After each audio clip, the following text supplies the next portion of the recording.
Hai hello, salam sejahtera Malaysia. Selamat datang ke channel Fels Lifestyle. Terima kasih kerana terus setia dan bersama di dalam channel ini. Tuan-tuan dan puan, baru-baru ini kita telah mendengar berita sepatutnya ada perjumpaan ataupun pertemuan di antara Perdana Menteri Malaysia bersama dengan Presiden Indonesia. Berita yang kita dengar adalah pertemuan itu tidak dapat dilaksanakan. Pertemuan tidak dapat dilaksanakan kerana dikatakan Presiden Indonesia Prabowo dalam keadaan kesihatan yang tidak baik ataupun dalam keadaan yang demam. Nah, saudara-saudara, saya telah mendapat satu maklumat daripada tulisan oleh Syabuddin Husin.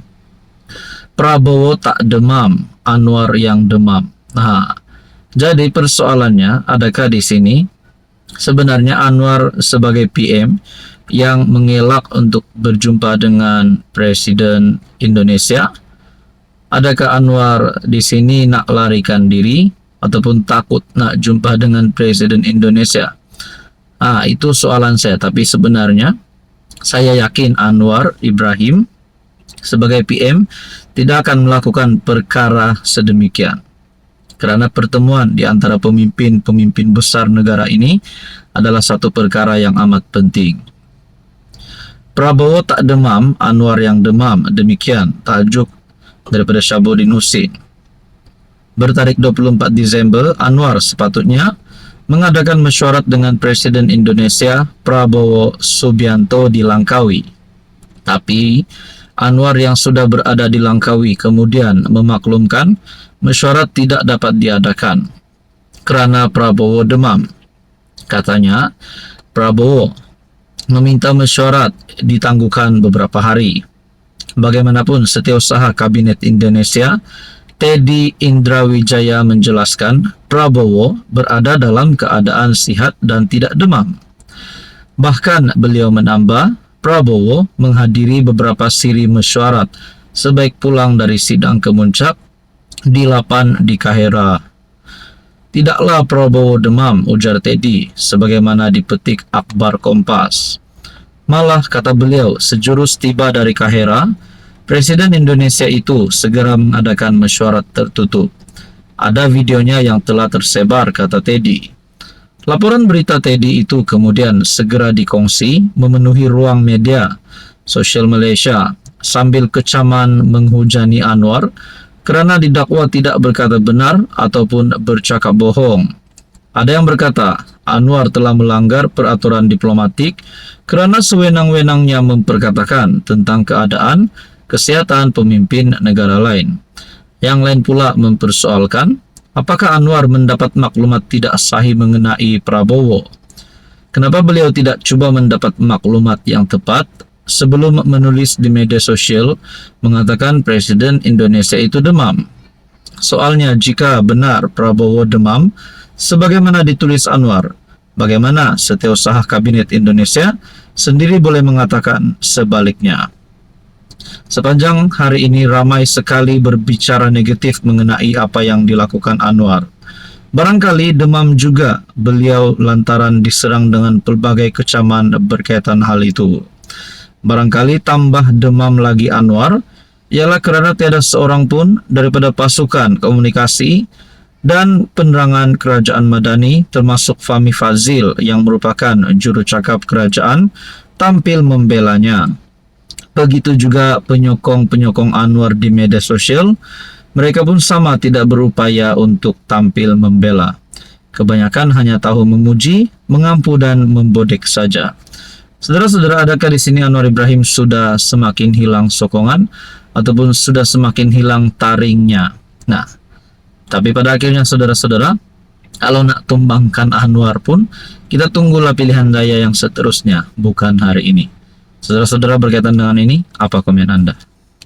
Hai, hello, salam sejahtera Malaysia, tuan-tuan dan puan. Terima kasih kerana terus setia dan bersama di dalam channel ini.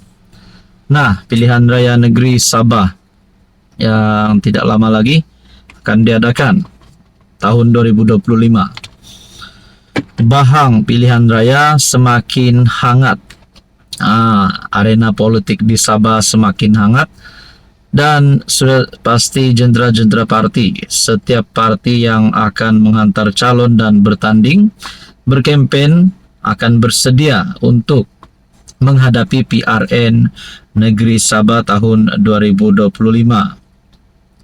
Saudara-saudara yang saya amat hormati, PRN 17 Negeri Sabah.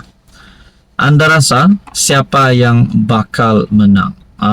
Siapa yang bakal menang? Adakah Warisan ataupun GRS dan juga mungkin ada gabungan baru parti-parti lokal Sabah untuk menjadi kerajaan negeri yang baharu di dalam kepimpinan politik di Sabah pada PRN 17 nanti. Sabah 2024, kepimpinan dan persiapan hadapi PRN 17. Menurut Anda siapa yang bakal menang dan siapa ketua menteri Sabah yang paling layak untuk dilantik pada PRN 17 tersebut? Sabah berada di ambang tahun penuh transformasi dengan pelantikan Musa Aman sebagai yang di-Pertuan Negeri ke-11 berkuat kuasa 1 Januari 2025 dan PRN ke-17 semakin menghampiri. Persoalannya tarik PRN yang dikatakan pada tahun 2025, tapi belum ada tarik dan bulannya. Pelantikan bekas Ketua Menteri Sabah itu selepas dikurniakan surat cara pelantikan jawatan berkenaan daripada Yang di-Pertuan Agong Sultan Ibrahim pada 17 Disember, menandakan satu pencapaian penting dalam kepimpinan negeri ini. Pengalaman politik luas dimiliki Ketua Menteri paling lama berkhidmat untuk negeri di bawah Bayu itu, dijangka membawa pengaruh yang stabil sepanjang tempo kritikal ini. Menjelang 2025, arena politik Sabah semakin rancak dengan kerjasama dan strategi kempen PRN yang dirangka. Perkembangan ini sudah tentu mempengaruhi pilihan raya terbabit. Parti-parti politik terutama yang berada dalam gabungan parti pemerintah GRS diterajui Ketua Menteri Sabah Datuk Seri Haji Jinor telah mula mengatur strategi. Nah, saudara-saudara yang saya amat hormati, Anda rasa adakah PH Sabah yang pula bakal mendepani PRN menerusi kepimpinan baru dengan Presiden APCO Datuk Iwan dipilih sebagai pengerusi PH pada 1 Disember lepas untuk penggal 2024-2026. Nah, tuan-tuan dan puan, adakah PH dan GRS mungkin akan bergabung ataupun mungkin tidak sehaluan pada PRN 17 nanti? Kita nantikan saja.